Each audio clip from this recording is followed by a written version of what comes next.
오늘은 떠날 소망, 머물 이유, 떠날 소망, 머물 이유라는 제목으로 하나님 말씀 증거하겠습니다. 우리에게는 떠날 소망이 있고요, 또 머물 이유가 있습니다. 오늘 말씀을 통해서 그것을 한번 살펴보려고 합니다. 여러분, 사람의 마음을 움직이는 것이 어떤 게 있을까요? 사람의 마음을 움직이는 것. 그래서 여러 가지 얘기를 할 수 있겠지만, 그러나 사람의 마음을 움직이는 일은 결코 쉬운 일은 아니다 라는 것에 모두가 공감하시리라 생각이 됩니다. 아무리 옳은 말을 하고요, 또 아무리 감정적인 마음을 준다 해도 듣는 이의 마음이 닫혀 있다면 그 변화는 일어나지 않기 때문입니다. 사람의 마음을 움직이는 것이 무엇일까? 데일 카네기가 쓴 인간관계론에서 이 문제를 이렇게 다루고 있습니다. 왜 개는 주인을 보면 꼬리를 흔들까요? 그에 대한 답은 매우 간단했습니다. 개는 자기가 원하는 것을 얻기 위해 상대가 원하는 것을 먼저 생각하기 때문입니다. 반면 사람은 대부분 자기 원하는 것만 생각합니다 라는 것이에요.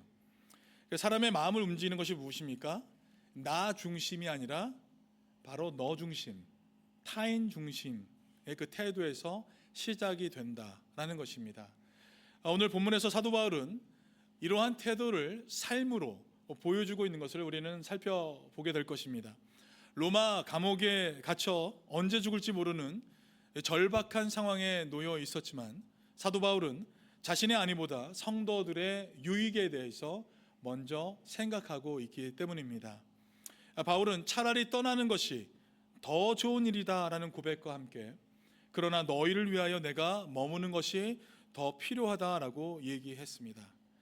그리스도와 함께 하고 싶은 갈망이 있음에도 성도들을 위해 기꺼이 이 땅에 머물고자 하는 그 결단, 떠날 소망과 머물 이유 사이의 신앙적 균형이 오늘 본문 속에 담겨져 있는 것입니다. 여러분, 우리가 이미 앞서 살펴보았듯이 사도 바울은 자신의 투옥이 복음의 진보를 이루었다라고 고백했습니다. 복음을 전하는 자들의 동기가 어떠하든지 복음이 전파되는 그것 자체로, 그리스도 예수가 전파되는 그것 자체로 나는 만족한다 라고 고백했지요. 그리고 나서 오늘 본문에서 이제 사도 바울은 더욱 깊어진 신앙의 확신과 헌신의 이야기를 기록하고 있는 것입니다. 사도 바울의 신앙과 확신은 세 부분으로 나누어서 살펴보도록 하겠습니다. 오늘 본문을 세 부분으로 나눌 텐데요, 19절과 20절에 구원의 확신과 담대함에 대해서, 또 21절과 24절까지는 떠날 소망에 대해서, 25절과 26절은 머물 이유에 대해서 그렇게 나누어서 살펴보려고 합니다. 오늘 말씀을 통해서 우리도 주님과 함께 하고 싶은 이 거룩한 소망을 품고, 그럼에도 불구하고 오늘 이 땅에 살아가야 할 분명한 이유를 발견하는 은혜의 시간이 되기를 간절히 소망합니다. 바울의 고백이 오늘 우리의 고백이 되고, 우리의 삶도 누군가에게는 복음의 이유, 또 믿음의 유익이 되는 축복의 통로로 쓰임받는 인생들 다 되시기를 우리 주님의 이름으로 간절히 축원드립니다. 먼저 19절과 20절 말씀에 구원의 확신과 담대함에 대한 부분이에요. 바울은 지금 로마 감옥에 갇혀 있죠. 그런데 그는 결코 절망한 모습이 아니었습니다. 오히려 담대하게 이렇게 고백합니다. 우리 19절 말씀을 같이 한번 읽겠습니다. 시작. 이것이 너희의 간구와 예수 그리스도의 성령의 도우심으로 나를 구원에 이르게 할 줄 아는 거로. 아멘. 여기 우리말 성경에서는 어떻게 시작하고 있습니까? 이것이 라고 시작하고 있습니다. 그런데 영어 성경을 보면 ESV나 NLT 그리고 NIV에서는 뭐라고 시작하냐면 For I know that 이렇게 시작해요. For I know that, 나는 확신한다 라고 시작해서 바로 앞절에 있는 내용과 그 이유가 이제 19절에 기록되어 있다는 것을 알 수가 있습니다. 바울은 앞서 나는 기뻐하고 또 기뻐하리라 라고 고백했습니다. 그 고백한 이유가 바로 19절에 있다라는 것이에요. 바로 자신이 지금 겪고 있는 이 모든 상황이 결국 구원이라는, 소테리아라는 이 구원으로 이어질 것임을 바울이 지금 확신하고 있다라고 얘기하고 있는 것입니다. 여기서 말하는 이것이라는 이 문장은 단순히 문장 앞부분만 의미하는 것이 아니고요, 내용적으로 바울이 겪고 있는 억울한 투옥과 복음을 전하다가 받은 고난, 또 앞날의 불확실성 등을 모두 포함하고 있는 내용이다라고 얘기할 수 있습니다. 그래서 이러한 모든 고난과 시련이 바울을 구원으로 이끄는 통로가 될 것이다, 그렇게 본인은 확신한다라고 얘기하고 있는 것입니다. 그렇다면 여기서 말하는 이 구원, 소테리아라는 이 단어는 어떠한 의미가 있는 것일까요? 두 가지 해석이 있습니다. 먼저 첫 번째로는 감옥에서의 구출이에요. 이것은 지금 현세적 해방을 의미합니다. 바울은 이전에 감옥에서 실제로 풀려난 기적을 경험한 적이 있습니다. 그래서 사도행전 16장에 보면 바울과 실라가 감옥에 있어서 밤새 찬양하고 기도하는 가운데 지진이 일어났고 옥문이 열리게 되어서 그 감옥에서 나오게 되죠. 아마 그때 그 장면을 목격했던 사람이 있었죠. 누굽니까? 간수장이었습니다. 그 간수장이 아마 이 편지를 읽고 있는 그 가운데 아마 앉아 있을지도 모르겠습니다. 또 사도행전 12장에서 교회가 베드로를 위해서 간절히 기도할 때 천사가 옥에서 그를 이끌어낸 그런 사건도 분명히 있었습니다. 그래서 바울은 이런 공동체의 기도, 성도들이 함께 기도하고 성령의 도우심으로 말미암아 실제적인 해방이 이루어질 수 있다는 것을 믿고 있었다라는 것을 이 구원이라는 단어를 통해서 우리는 알 수 있습니다. 또 다른 의미는 구원이라는 것은 영원한 구원이에요. 영원한 구원. 그래서 20절과 23절의 문맥을 보면 바울은 죽음을 통한 궁극적인 구원, 즉 영원한 구원을 지금 염두에 두고 있다라는 것을 우리는 알 수 있습니다. 그래서 살든지 죽든지 죽는 것도 유익함이라, 세상을 떠나 그리스도와 함께 있는 것이 훨씬 더 좋았을 것이다 라는 표현을 하게 된 것이에요. 이런 표현들을 보면 사도 바울은 단지 감옥에서 나오는 것만을 말하고 있지는 않다라는 것을 우리가 유추해 볼 수 있습니다. 오히려 죽음을 통해서 그리스도와 함께 있을 수 있다는 그 소망, 그 소망이 큰 기쁨과 확신의 이유라고 볼 수도 있다라는 것이에요. 그래서 여러분, 이 구원에 관한 이 두 가지 해석에 대한 결론은 무엇이냐? 그것은 이 둘 사이에 모호함을 남겨둔 것이 오히려 바울의 의도였다라고 우리가 해석할 수 있다는 것입니다. 그러니까 바울은 실제적으로 감옥에서 나오는 구원, 또 영혼을 향한 구원, 이 두 가지의 의미를 여기 이 모호함을 그대로 담아놓고 있다라는 것이에요. 그러나 중요한 것은 현세적 해방이든 영원한 구원이든 지금의 상황에서 구원은 확실히 있다 없다? 확실히 있다라는 것을 사도 바울이 강조하고 있는 것입니다. 바울의 이 확신에는 두 가지 동력이 있었어요. 우리가 19절에 읽었던 대로 무엇입니까? 성도들의 간절한 기도, 그리고 예수 그리스도의 성령의 도우심이 있었습니다. 따라해 주세요. 성도들의 간절한 기도, 예수 그리스도의 성령의 도우심. 이 두 가지의 일로 인해서 바울이 확신을 얻게 되었다는 거예요. 성령의 도우심과 성도들의 간절한 기도, 중보기도, 그것이 구원에 이르게 하는 확신을 가져다 주었다라고 사도 바울이 얘기하고 있는 것입니다. 지금의 상황이 어렵고 고난 중에 있다 하더라도 나를 위해 기도해주는 성도들이 있는 한 현세적 구원과 영원한 구원에 대한 확신을 가질 수 있다라는 것입니다. 따라서 여러분, 오늘 성도된 우리가 해야 할 일은 무엇일까요? 누군가를 위해서 기도하는 일입니다. 여러분이 누군가를 위해 기도할 때 우리는 알 수 없지만 그 사람은 그 어려움 속에서 현세적 해방을 확신할 수 있고요, 그 어려움 속에서 영원한 구원을 확신할 수 있게 되는 것입니다.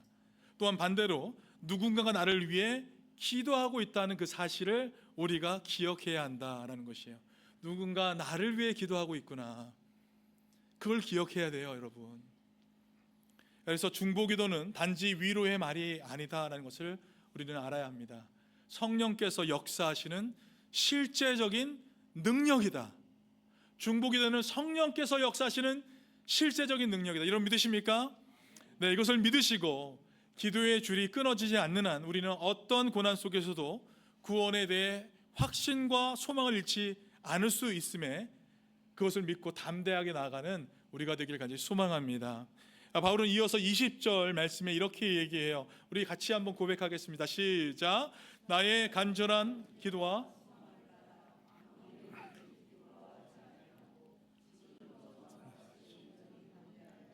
살든지 죽든지 내 몸에서 그리스도가 존귀하게 되게 하려 하나니. 아멘. 여러분, 여기서 간절한 기대라는 이 단어가요, 아포카라 도키아라는 단어예요. 아포카라 도키아. 아주 특별한 단어인데 고개를 길게 빼고 앞을 바라보다, 고개를 길게 빼고 앞을 바라보다라는 의미예요. 그래서 이런 장면을 여러분 생각해 볼 수 있습니다. 올림픽 경주자가 결승점을 바라보면서 몸을 앞으로 숙이듯, 바울은 영광의 결말을 주목하면서 그것을 바라보며 달려가고 있다라는 것입니다. 내 몸에서 그리스도가 존귀하게 되게 하려 하나니. 이러한 고백은 자신의 존재 자체가 무엇입니까? 그리스도의 무대가 되길 바란다. 나의 삶이 그리스도가 마음껏 움직이시는 무대가 되기를 바란다라는 마음이 여기에 담겨져 있는 것입니다. 바울은 단순히 담대하게 살겠다는 결심에 그치지 않았어요. 자신의 죽음조차도 유익이 된다라고 얘기한 것입니다. 왜 내 죽음이 유익이 되는 것입니까? 그것은 그리스도와의 연합이 있기 때문에 그렇다라는 것이에요. 그리스도와의 연합이 있기. 그래서 우리 21절에 이렇게 얘기합니다. 내게 사는 것이 그리스도니 죽는 것도 유익함이라. 할렐루야. 내게 사는 것이 그리스도니 죽는 것도 유익하다. 이러한 고백을 할 수 있게 된 것입니다. 그러나 사도 바울은요, 여러분, 이러한 고백을 이미 갈라디아서 2장 20절에 이렇게 고백했습니다. 내가 그리스도와 함께 십자가에 못 박혔나니 그러므로 이제는 내가 사는 것이 아니요 오직 내 안에 그리스도께서 사시는 것이라. 갈라디아서에서 이미 사도 바울은 여러 차 고백했습니다. 계속해서 빌립보서에서도 이것을 고백하고 있는 것이에요. 그리스도와 연합된 삶을 사는 자에게는 여러분 죽음조차 손해가 아니다 라는 것을 믿으시기 바랍니다. 여러분, 오히려 더 깊은 연합, 더 온전한 기쁨으로 나아가는 새로운 문이 된다는 것을 우리는 바라보아야 할 것입니다. 이 모든 고백은요, 결국 무엇입니까? 내가 누구인가, 내가 어떻게 살아갈 것인가에 대한 질문으로 연결이 되는 것이에요.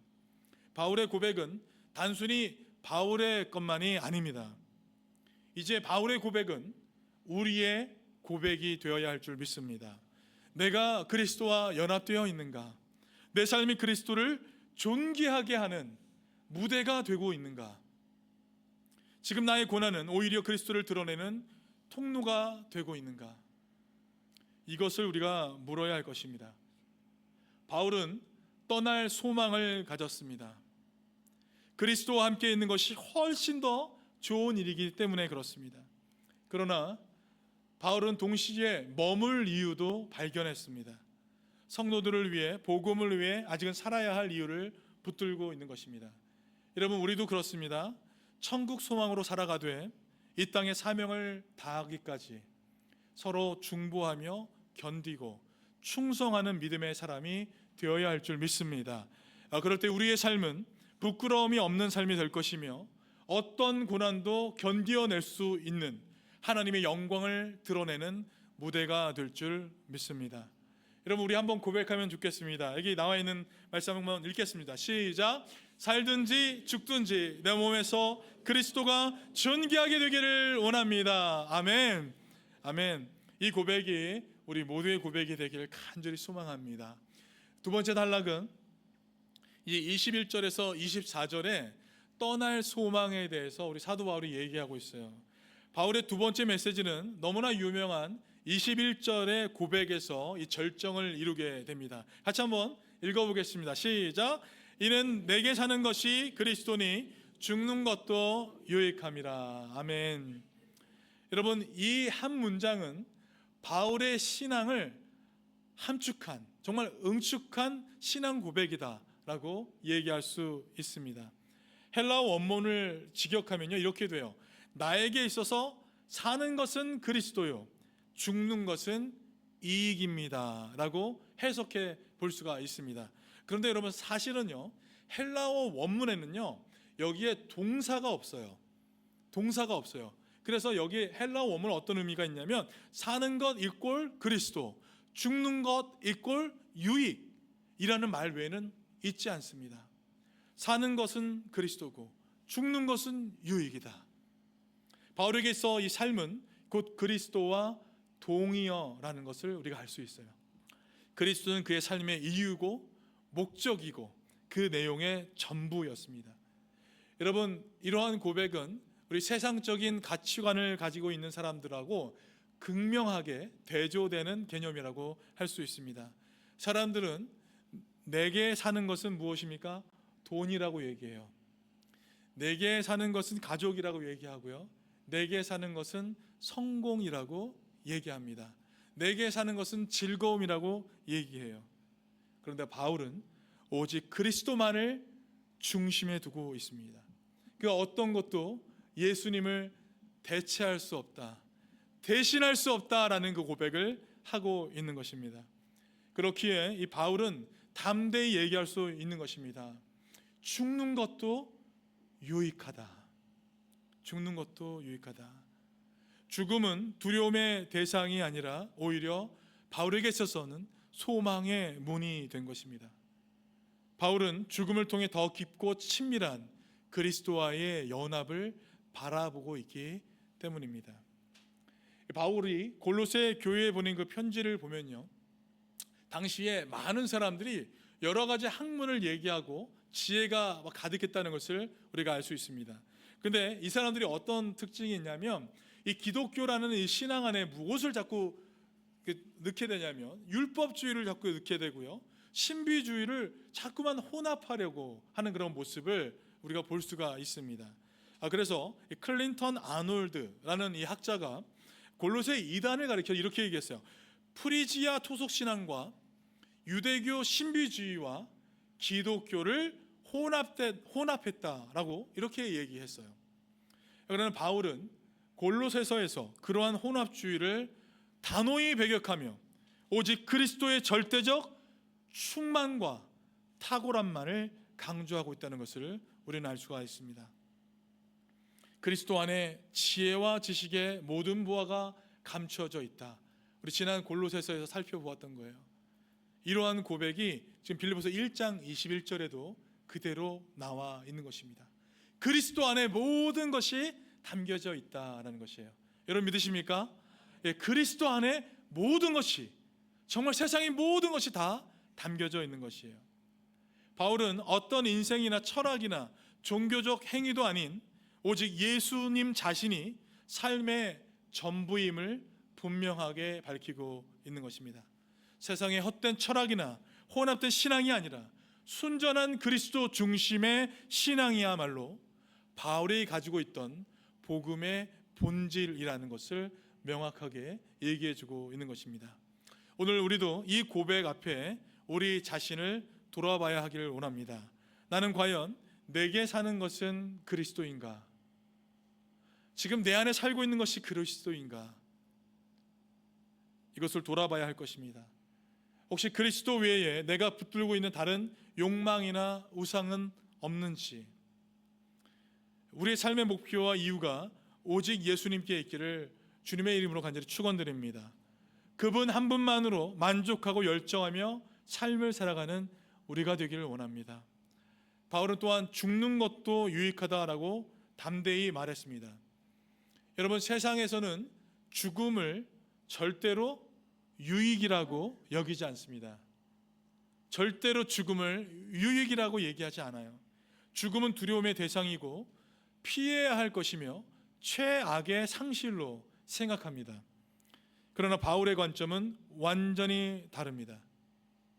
여러분, 세상 어느 종교가 죽음이 유익하다고 얘기할 수 있겠습니까?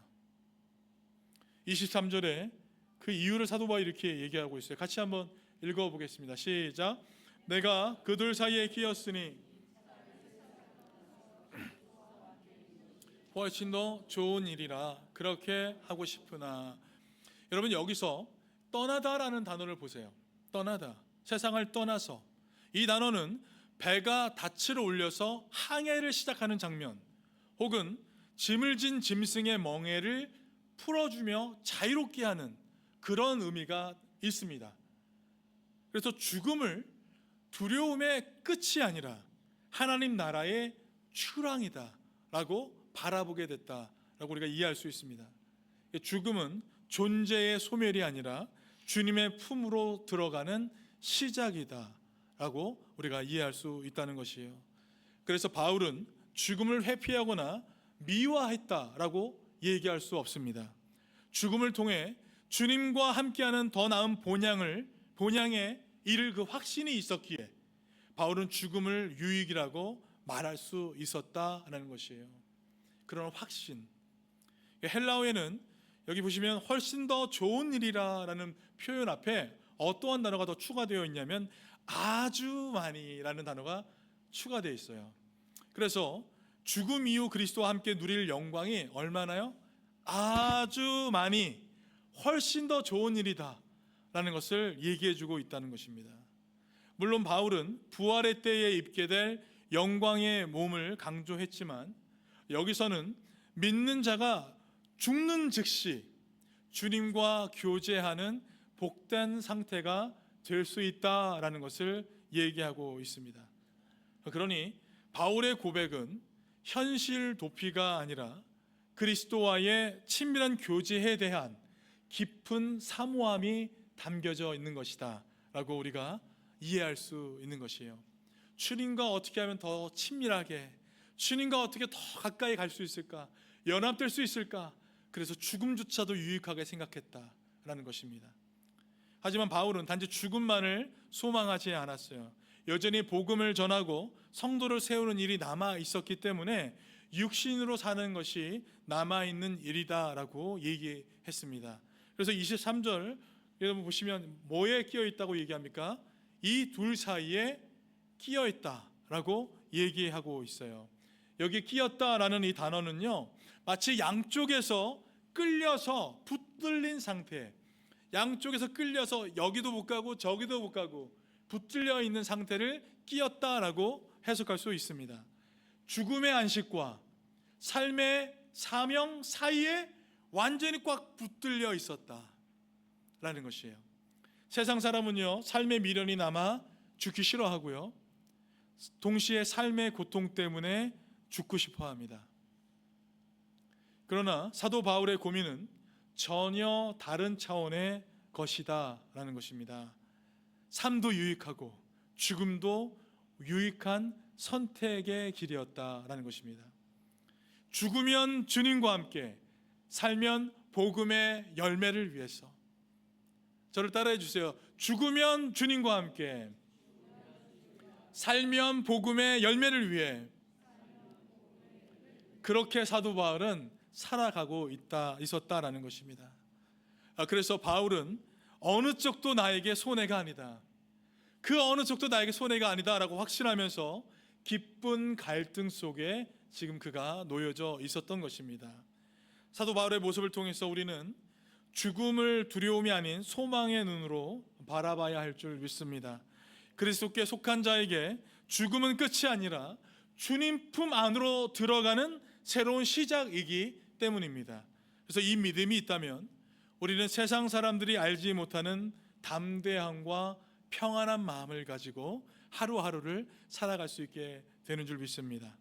또한 우리의 삶의 그 목적은 오직 그리스도 한 분이어야 할 것입니다. 사는 것이 그리스도라는 이 고백은요, 돈도 건강도 명예도 내 삶의 중심이 아닙니다 라는 고백인 것입니다. 오직 그리스도만이 내 인생의 의미요 방향이 될 때 어떠한 상황에서도, 어떠한 고난 중에도 흔들리지 않는 신앙의 중심을 잡고 나아갈 수 있게 되는 것입니다. 여러분, 바울처럼 한번 고백하기를 원합니다. 살아도 주를 위해, 죽어도 주를 위해. 가장 고백하겠습니다. 살아도 주를 위해, 죽어도 주를 위해. 아멘. 여러분, 그렇게 살아가는 인생은 죽음 앞에서도 결코 흔들리지 않는 승리하는 그런 인생이 될 줄 믿습니다. 마지막 단락은 25절과 26절의 말씀인데, 이제는 사도 바울이 머물 이유에 대해서 얘기해 주고 있어요. 먼저 24절에서 사도 바울이 이렇게 얘기했습니다. 같이 한번 고백하겠습니다. 시작. 내가 육신으로 있는 것이 너희를 위하여 더 유익하리라. 이렇게 분명히 얘기했습니다. 그리고 이어지는 25절에서 자신의 결심에 대해서 밝히고 있는데, 같이 한번 읽겠습니다. 시작. 내가 살 것과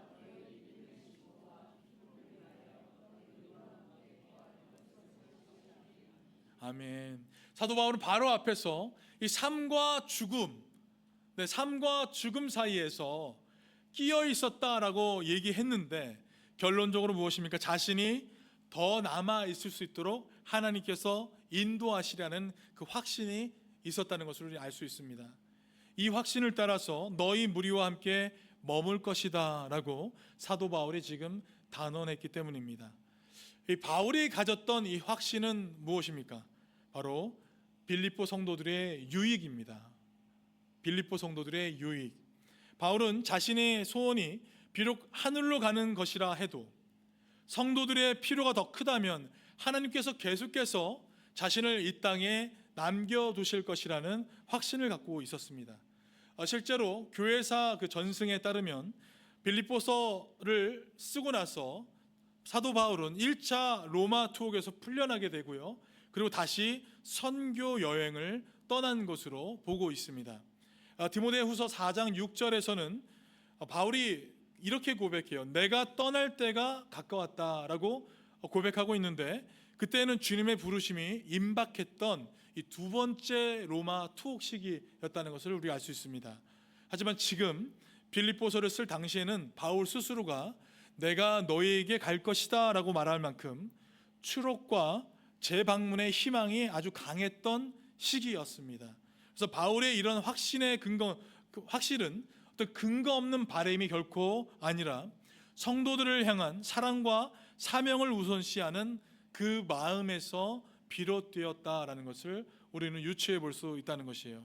그래서 25절에서 바울은 자신이 살아남을 목적을 분명히 밝히고 있습니다. 뭐라고 합니까? 너희 믿음의 진보와 기쁨을 위해서 내가 여기 남겨져 있다라는 것이에요. 여기서 이 진보라는 이 단어가 프로코페라는 단어인데요, 영적 성장과 전진, 영적 성장과 전진이라는 의미가 담겨져 있습니다. 그래서 빌립보 교인들이 신앙 안에서 더욱 성장하고 복음 사역에 있어서 더 큰 전진을 이루어 가게 하는 것, 이것이 사도 바울의 목표라는 것을 우리가 알 수가 있습니다. 또한 믿음에서 오는 기쁨을 풍성케 하기 위해서 사도 바울이 남겨져 있다라고 얘기하고 있는 것입니다. 결국 바울이 살아서 섬기고자 했던 이유가 무엇이에요?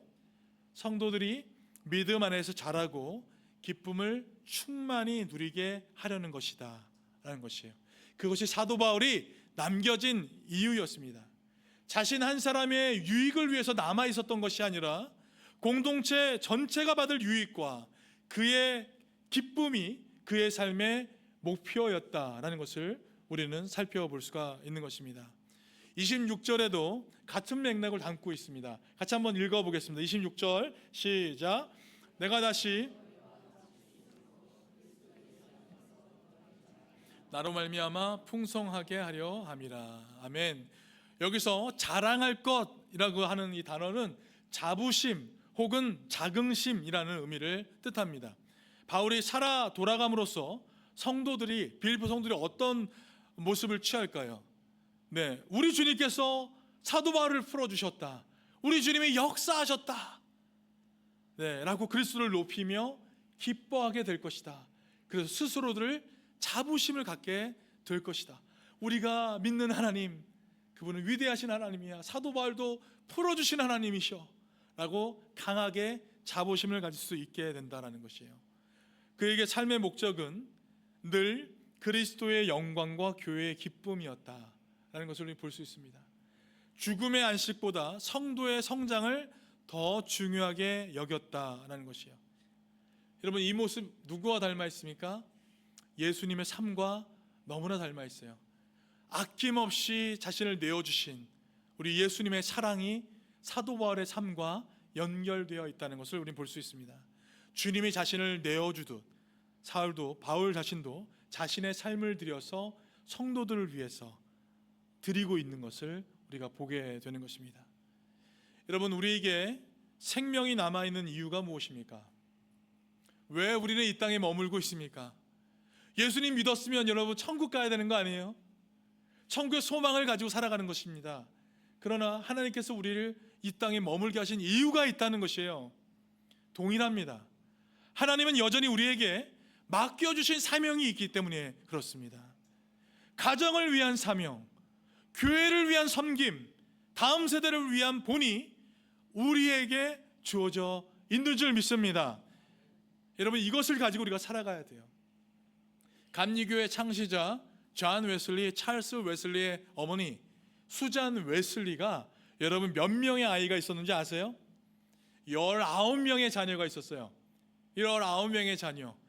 여러분, 이 19명의 자녀를 키우면서 수잔 윌리엄이 했던 것이 있습니다. 그건 무엇이냐면 매일 한 아이씩 따로 시간을 내어서 이 아이를 성경을 가르치고 기도를 가르쳐요. 그렇게 남편이 부재 중일 때에도 가정에서 성경 공부 모임을 시작하게 되었고요. 결국 그 마을에 있는 아이들이 그 집으로 몰려들게 되어서 200명이 넘는 아이들이 함께 예배를 드리는 일이 일어나게 되었습니다. 그래서 수잔 웨슬리가 이것을 이렇게 고백해요. 나는 위대한 설교자가 아니고 유명한 신학자도 아니지만 하나님께서 내게 맡기신 다음 세대를 위해서 이 자리에 머무는 것입니다. 여러분, 하나님은 다음 세대를 위해서 오늘 우리를 이 땅에 머물게 하신다는 것을 기억하시기 바랍니다. 다음 세대의 믿음을 세우는 일은 하나님의 나라를 세워가는 일입니다. 이 일을 위해서 우리는 이 땅에 머물게 된 것입니다. 특별히 여러분, 작년 성도들은요, 그 믿음의 본을 우리 후배들에게 보여주셔야 합니다. 보여주셔야 돼요. 신앙이 이런 것이다. 근데 여러분, 오해하시는 게 있어요. 내가 경험했던 방법, 어떤 신앙의 방법을 보여주려고 해요. 그리고 그것이 전부라고 생각해요. 나 때는 말이야, 라떼 유명하죠. 라떼는 말이야, 자꾸 라떼만 강조해요. 그 모습이 아니에요. 여러분, 신앙의 방법은 뭐예요? 새 부대와 같은 것입니다. 새로운 술이 임하고 있는데 새 부대에 담아야죠. 방법은 이제 누구의 몫인 거예요? 다음 세대의 몫인 거예요. 이 시대의 방법을 찾는 건 다음 세대의 몫입니다. 그러면 믿음의 본을 보여줄 우리의 역할은 무엇입니까? 내가 있음으로 누군가가 힘을 얻고 기뻐하게 하자. 내가 있음으로 누군가에게 힘을 주고 기쁨을 주자. 젊은 사람들은요, 누가 뭐 잘못하면 금방 손가락질해요. 나이든 우리 선배님들, 신앙의 선배님들은요, 그렇게 손가락질 같이 하는 게 아니라 참아주고 인내해주고, 내가 있음으로 그가 힘을 얻고 내가 있음으로 그가 기뻐하고. 여러분, 그런 부모의 마음을 가져야 될 줄 믿습니다. 이것이 바울의 마음이요, 공동체를 향한 우리의 자세가 되어야 할 줄 믿습니다. 여러분, 누군가의 입에서 하나님 감사합니다 라는 고백이 나오게 하는 삶, 여러분, 이것이 하나님으로 하여금 기쁘시게 하는 일인 줄 믿으시기 바랍니다. 오늘 바울처럼 타인을 위한 헌신의 결단을 다시 세우는 우리가 되기를 원합니다. 한마디로 우리는 누구예요, 여러분? 타인을 위해 남겨진 것이다. 우리는 타인을 위해 남겨진 거예요. 여러분, 욕심을 채우기 위해 남겨진 것이 아니고요, 타인을 위해 남겨진 것이다. 전적인 타인을 위한 삶, 타인을 위한 삶을 살아가는 저와 여러분의 삶이 되시기를 주님의 이름으로 간절히 축원드립니다. 말씀을 맺겠습니다. 바울의 고백은 2000년 전 감옥에만 머문 일이 아니었어요. 오늘 우리에게도 동일한 도전과 위로가 되는 말씀인 것입니다. 떠날 소망, 곧 죽음을 이기는 부활의 확신은 우리로 하여금 두려움 없이 오늘을 살아가게 하는 것입니다. 이 떠날 소망이 있어야 합니다. 바울은 이것을 훨씬 더 좋은 것이다, 훨씬 더 좋은 것이다. 여러분, 떠날 소망을 갖기를 간절히 소망합니다. 그러나 여러분, 우리에게는 어떤 이유가 있는 것입니까? 머물 이유가 있어요. 이것을 우리가 발견해야 됩니다. 머물 이유를 발견할 때 여러분, 우리 안에 기쁨이 있는 거예요. 달려갈 힘이 생기게 되는 것입니다. 성도들의 믿음을 세우고 복음을 위해 살아야 할 이유, 이것이 우리가 여기 머물러 있는 이유입니다. 이 두 가지, 떠날 소망과 머물 이유, 이것을 품은 사람만이 흔들림 없이 바로 오늘을 살아가게 되는 줄 믿습니다. 여러분, 여기 나와 있는 말씀 같이 한번 읽겠습니다. 시작. 내게 사는 것은 그리스도니 죽는 것도 유익함이라. 아멘. 여러분, 이 고백이 오늘 우리의 고백이 되길 간절히 바랍니다. 여러분, 주님 앞에 정직하게 한번 자신을 돌아보기를 원합니다. 지금 나는 무엇을 위해 살아가고 있습니까? 예수님이 정말 내 삶의 중심이십니까? 나는 정말 그리스도의 무대로 쓰임받고 있는 것입니까? 그리스도가 정말 나를 통해서 역사하고 있는 것입니까? 이제 우리 입술을 따라서 한번 이렇게 고백했으면 좋겠어요. 여기 나와 있는 말씀 같이 한번 우리 큰 소리로 고백하면 믿음의 고백을 우리 하나님이 들으시도록 믿음의 고백을 한번 올려드리기를 원합니다. 같이 읽겠습니다. 시작. 주님, 떠날 소망은 이미 제 안에 있습니다. 그러나 머물 이유도 분명히 알기에 오늘도 당신을 위해 살아가겠습니다. 아멘. 죽으면 주님과 함께, 살면 복음의 열매를 위해.